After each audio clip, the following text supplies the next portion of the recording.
সিদ্ধ অর্গানাইজেশন যখন বলছি বা রাজনৈতিক সংগঠন যখন বলছি, আমরা আওয়ামী লীগ নিয়েই কথা বলছি, যে তাদের কার্যকরী পদধারী বড় অফিসার যারা ছিলেন তারা যেন ওই নাম লুকিয়ে নির্বাচন প্রসেসে না আসতে পারেন, এইটার ব্যবস্থা করা। এইটা আমরা একটা ডিমান্ড মাননীয় প্রধান নির্বাচন কমিশনের কাছে জানিয়েছি। দেখেন, সারি বলতে আমরা জানি না, মানে ইন দ্য সেন্স যে আপনি বলতেই পারেন যে একজন বড় নেতা ছিলেন না ছোট নেতা ছিলেন, এখন বড় ছোটর মাপ তো আমরা আসলে জানি না।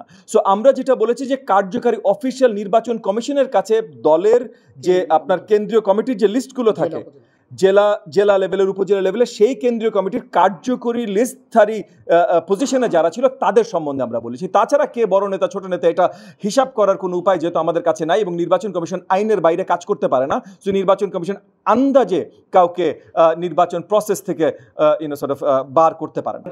আমি মাননীয় প্রধান উপদেষ্টার প্রতি পুরো সম্মান রেখে বলছি যে আইনের ঊর্ধ্বে কেউ না। তো আইন যদি অন্তর্বর্তীকালীন সরকার একটা পাশ করেন, সেটা প্রজ্ঞাপন জারি করে করুক, যেভাবে করুক, অধ্যাদেশ জারি করে করুক, আইন যদি একটা পাশ করেন, তাহলে সেই আইনের যে letter of the law maintained হতে হবে। সো আপনি যদি বলেন যে নিবন্ধন স্থগিত, তাহলে যতক্ষণ পর্যন্ত এই স্থগিতটা আপনি না উঠাচ্ছেন ততক্ষণ পর্যন্ত নির্বাচন তারা করতে পারবে না।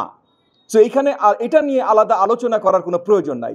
এখন যদি সামনে এসে নভেম্বর মাসে নভেম্বর মাসে তফসিল ঘোষণা হলো, বা তফসিল ঘোষণার সময় একই সাথে আপনার অন্তর্বর্তীকালীন সরকার ঘোষণা দিলেন যে এই যে আপনার স্থগিত আছে সেটা তারা উইথড্র করে নিলেন, তখনই নির্বাচন নিয়ে কথা হতে পারে। তার আগে নির্বাচন নিয়ে কথা বলাটাও আসলে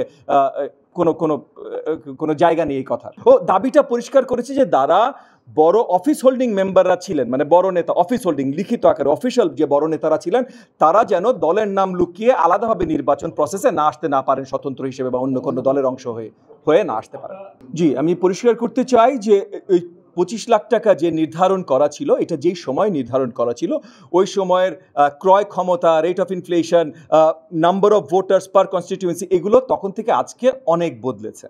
এবং আমরা ইতিমধ্যে দেখেছি যে লাখ টাকায় আসলে নির্বাচনী খরচ কেউ সীমিত রাখে না, এটা মাল্টিপল কোটি টাকায় চলে যায়। সো এখানে যদি আমরা নাম্বারগুলো বাস্তবিক না করি, তাহলে আমরা ক্যান্ডিডেটদেরকেও জোর করছি আসলে যে কিছু মিথ্যাচারের সাথে সংযুক্ত হতে। সো আমরা যদি সংখ্যাটা আরও বাস্তবিক করতে সক্ষম হই, তাহলে ক্যান্ডিডেটরা আসলে আরও স্বাচ্ছন্দ্যে সুন্দরভাবে তারা নির্বাচন প্রসেসের সাথে সংযুক্ত হতে পারে। দেখেন, সত্যিকার অর্থে যদি কথা বলতে হয়, বিলবোর্ড যদি আপনার মানে ক্যান্ডিডেটের ভাড়া করতে হয়, তাহলে 40 লাখ টাকা দিয়ে নির্বাচন হবে না, যেটা বাস্তব।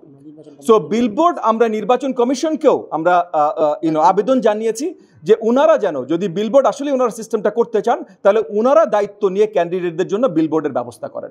এই আবেদনটা আমরা নির্বাচন কমিশনকে জানিয়েছি।